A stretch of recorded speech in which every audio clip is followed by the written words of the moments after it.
Everybody loves the warrior jars in Elden Ring, right? I mean, Alexander, solid dude.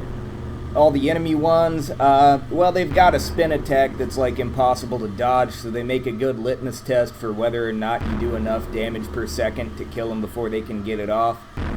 Overall, pretty good enemies.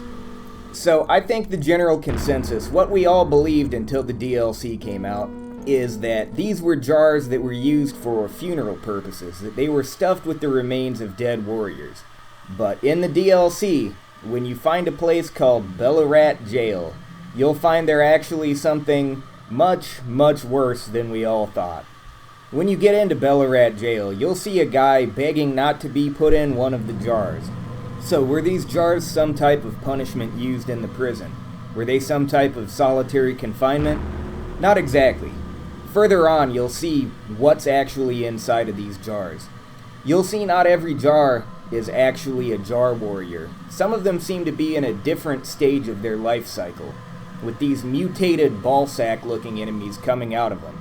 This amalgamation of flesh, just sort of one guy with a bunch of other guys sort of melded to him, I guess you could say.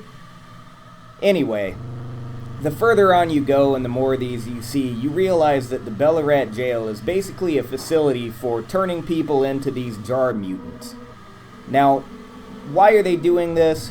Why is this happening? How is it happening? Actually, the first clue to this is the Greater Potentate's Cookbook. You know that thing? You probably found one of them like right back at the start of the DLC. The description of it reads, "A record of crafting techniques of the Greater Potentate who roamed lands near and far. Haunted by the grotesque practice of his village of birth, he stuffed great pots with all manner of things." Now what village was this? What was their grotesque practice? This brings us to our next thing. For the next bit of information, you'll need to go to this place called Bonnie Village. You can see it here on the map. When you go there, you'll see multiple Greater Potentates that you'll have to fight. How many of these guys were there? That part's actually not important. But you'll find this spot there called the Whipping Hut, and that contains our next major clue. At the Whipping Hut, you'll find another phantom.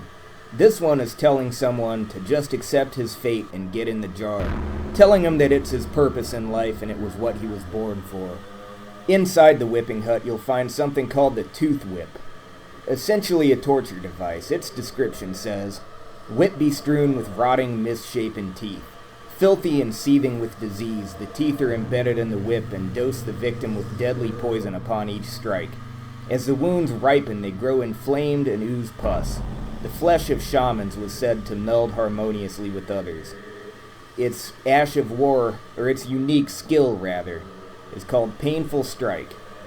A chastening whip strike, honed to maximize pain, temporarily reduces the rate at which stamina recovers. Thus does the pain encourage obedience." So this seems to be some type of human sacrifice situation going on. If you were a shaman, your purpose was essentially to become one of these jar people. And they would beat the crap out of you until you were covered in open wounds, and then stuff you into a jar with other people so that your wounds would heal together and you would become this nasty ballsack creature inside. The next thing you'll find in Bonnie Village is the Bonnie Butchering Knife. Its description reads, "Weapon of the Greater Potentates of Bonnie Village. An outsized butcher's cleaver used to dismember human bodies in the making of the great jars stored in the jails. Restores a very small amount of HP when it squarely strikes an enemy." These were the weapons of the Greater Potentates that had the cookbooks that were strewn across the land. And I think we can tell what the gross practice at their village that haunted them was. The Greater Potentates were the ones in charge of dismembering bodies to put into the jars. But why were they killing and dismembering people? I thought the entire point was to whip them bloody and then stuff them in alive. Well, I think I know the difference. See, the whipping was done for the human sacrifices, the shamans who were stuffed in to become the brains of the amalgamation. The ones who were butchered, these were prisoners. These were people who needed to be punished, people who were sentenced to execution. These ones were carved up with the knife and stuffed in to be the meat that melds together with the shamans who act as the brains of it. This was all done in some ritual to create something they called a saint. Now, these things that were supposedly saints, these were either the warrior jars or these were the grotesque amalgamations of flesh that came within them. Another thing you'll find when killing these jar people is innard meat. Its description reads, scraps of flesh for filling great jars. Rancorous spirits cling to the pinkish-red twitching meat. Throw at enemies to inflict damage. This is what becomes of the condemned, who get sliced up and stuffed into jars to become saints instead. You see, this is the meat that is carved off of prisoners and stuffed into the jars. This is a different process than what's done to the shamans, but it's all to achieve the same end.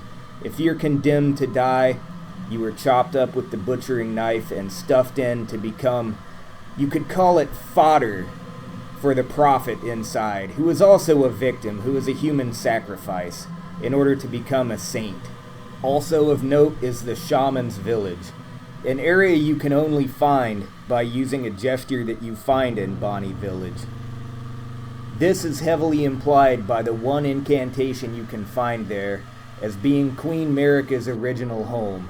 So Queen Marika was a shaman? This was where she grew up? And the people in Ballarat, the ones running the jail, these were the ones who were conducting the ritual to create saints, where shamans were used as human sacrifices. Ballarat is a town run by the Hornsent, who are basically the precursors to omens. Basically a smaller version of omens.